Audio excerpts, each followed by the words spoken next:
Hi, I'm Sam Harris, author of Letter to a Christian Nation and The Moral Landscape and the End of Faith. And I'm answering questions for Reddit. This is an Ask Sam Harris Anything hour. And I want to thank my friend Jason Calacanis at Mahalo for letting me use his studio. Incredibly nice of him to do that. So I'm just going to jump right into question number one. According to Wikipedia, after leaving Stanford, you traveled to Asia and you studied meditation with Hindu and Buddhist teachers. Could you give some insight into this period? How significant was this time for you? Do you still practice meditation?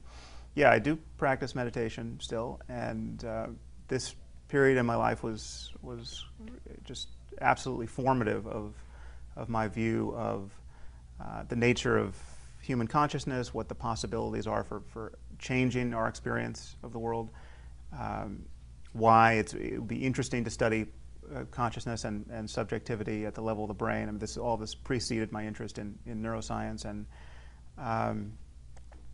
so what I did in my 20s, really, I still practice meditation, and I've done some subsequent period of intensive practice on retreat. But in my 20s, I spent about 2 years of that decade on silent meditation retreats, ranging from as short as a weekend to 3 months, and most of this was done in a Buddhist context, studying a practice called Vipassana, which I blogged about on my blog recently, so you can read my comments there. Vipassana is a very simple practice that is just perfectly designed for export into science and the rational community generally, because there is actually nothing you need to presuppose on insufficient evidence in order to get the practice off the ground. You don't even have to like anything about Buddhism. It's just a practice of training attention on the present moment. And you start with your breath. You start with just the experience of the sensation of breathing. And as you learn to focus on that one object of attention, the first thing you realize is how difficult that is. I mean, people who have not tried to meditate tend not to realize just what a torrent of white noise there is in their mind at every moment. We're just thinking every moment of the day. We're chased out of bed by our thoughts in the morning, and we just think until we fall asleep at night. And the character of this conversation we're having with ourselves is really what engineers our suffering, or the kind of the mediocrity of our lives in every present moment. All of our worry and anxiety and self-doubt and self-criticism, and I mean, obviously thoughts are necessary, and we couldn't navigate our lives without thinking. But this automaticity of being lost in thought without knowing that you're thinking is really the string upon which all of our suffering is strung. And meditation is a tool for sort of stepping back from that process and discovering the space in consciousness prior to that stream of thinking. And there's a tremendous amount of relief that comes from that. And so at the first pass, it's a great tool of stress reduction. I mean, you begin to notice why you suffer, how you're suffering, the mechanics of suffering moment to moment. The mechanics of worry and doubt and fear and anger, etc. And meditation gives you a tool to sort of relax that automaticity. And that tool can be very hard won to get in hand. It's not easy. Again, the first thing you discover when you go sit in silence for days or weeks and try to meditate every moment of the day is just how hard that task is. Paying attention to the breath is incredibly difficult. It's simple it's a simple instruction, but it's incredibly difficult to do. But at a certain point, you can actually develop enough concentration to do it, and there's an incredible freedom that comes with that. It is a relief to be able to just put down the burden of your rumination, if only for a moment.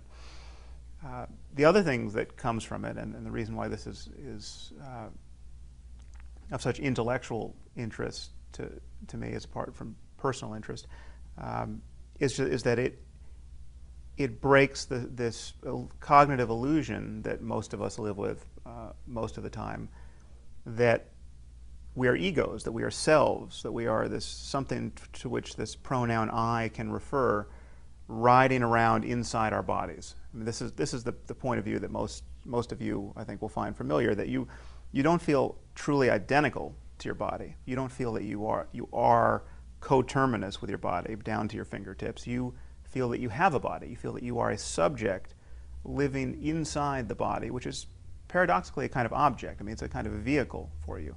Most people feel located behind their eyes, kind of looking out at a world that is other than what they are, and the body is in some sense other than what they are.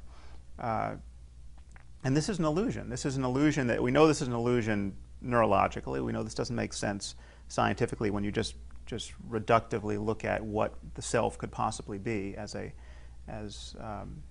collection of systems. But it doesn't make sense subjectively. It's a subjective illusion that can be penetrated. It is what it feels like to be thinking every moment of the day without knowing that you're thinking. And when you can see thoughts as just objects of a kind arising in consciousness that's prior to them, this sense of self, this sense of being this locus of consciousness behind the eyes, looking out at a world that's not self, that you can break that illusion, if only for a moment. And breaking that is, I think, of great utility personally, psychologically. It's also of great interest psychologically in terms of just how we understand the mind at the level of the brain and how we think of ourselves as subjective creatures. And it is also the point of contact between any complete description of the mind and everything that's really at the core of religious and mystical and spiritual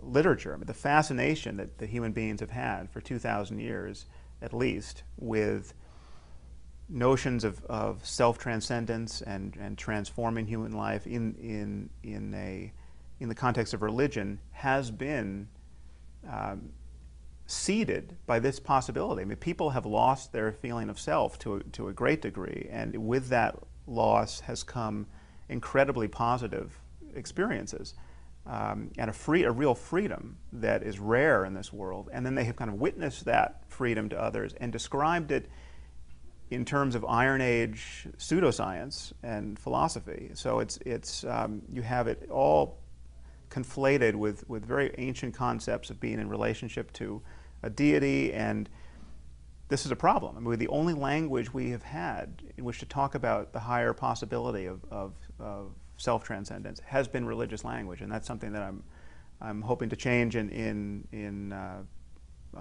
my next book and in subsequent conversations about this. I think there are more questions on the subject, so that won't be the last you've heard from me on that subject. So been several questions on meditation, and one thread I think I should pick up on here is this connection between anything we might talk about in terms of self-transcendence, words like transcendence, words like spirituality, and the notion of kind of supernatural things. I mean, is there any kind of spookiness that we must believe in or endorse in order to practice meditation or grant some legitimacy to these claims?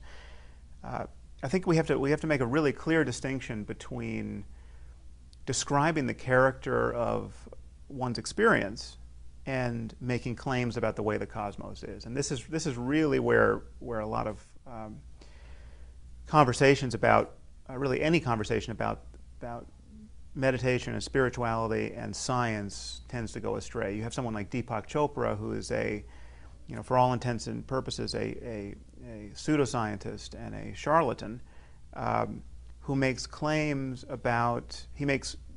legitimate claims about the character of the experience of meditation. I mean, it's possible to feel that you're one with the universe, I mean, to lose your sense of boundary with the universe. It's possible to have really wonderful kind of oceanic experiences of consciousness, or experiences that seem like just pure consciousness, where sense, data, fall away, and it just seems like you are consciousness prior to anything else showing up in terms of the character of your experience. But someone like Deepak then moves from those experiences to making claims about consciousness giving birth to the universe, that we are the one mind that in which the universe is arising, metaphysical and even physical claims for which there is no warrant. And so you have to be very slow to extrapolate from what you experience in the darkness of your closed eyes to what is true of the nature of the universe. And so people have been offered a kind of false choice between pseudoscience on the one hand of the Deepakian flavor, and a kind of pseudo-spirituality or a pseudo-mysticism, because it is not true when most scientists and most atheists and secularists say, well, we're spiritual. If spiritual means I love my kids, I've experienced a beautiful sunset, I'm in awe at the beauty of nature. When Einstein says that it's a miracle that the laws of nature are rationally intelligible and they're mathematically beautiful, this whole sort of picture of awe and wonder that scientists can attest to, if that's spirituality, well then I'm spiritual too, and there's really nothing left out. There is something left out. Okay, that is not, that whole picture, as valid as that is in terms of describing the scientific impulse and rather ordinary experiences of beauty in the world, that is not what a mystic, a real mystic or contemplative experiences after his 10th year in the cave doing nothing but meditate. I mean, that is not the highest possibility of human consciousness being attested to by all of the religiously confused people over the ages who have talked about being one with the universe. There is there's a spectrum of experience that we have to acknowledge that many millions of people have experienced, that is a hell of a lot more interesting in the end and transforming of the human personality than just being in awe at the beauty of nature. So atheists deny this at their peril, because people who have had these experiences know that they're not being captured by this language of what a beautiful sunset. So my argument is that we have to avoid pseudoscience and we have to avoid pseudo-spirituality. We have to just become interested in the full spectrum of human experience and talk about it rationally.